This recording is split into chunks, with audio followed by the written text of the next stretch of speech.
আমি পমফ্রেট মাছ আর সবজিগুলো সব কিনে এনেছি, এনে ধুয়ে টুয়ে রেখেছি। পমফ্রেট মাছটা করবো, তো কেটে নিয়েছি।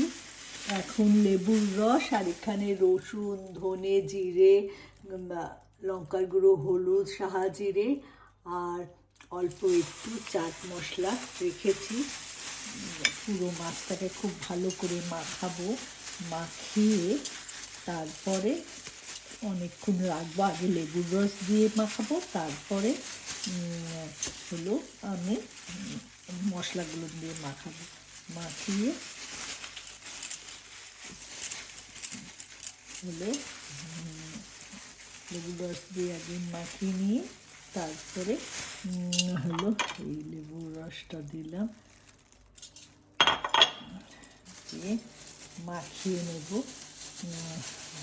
আর ভীষণ গন্ধ, উগ্র গন্ধ, তাই জন্যে লেবুর রসটা দিয়ে আগে মাখাচ্ছি। মাখিয়ে কিছুক্ষণ রেখে তারপর মশলাগুলো মাখাবো।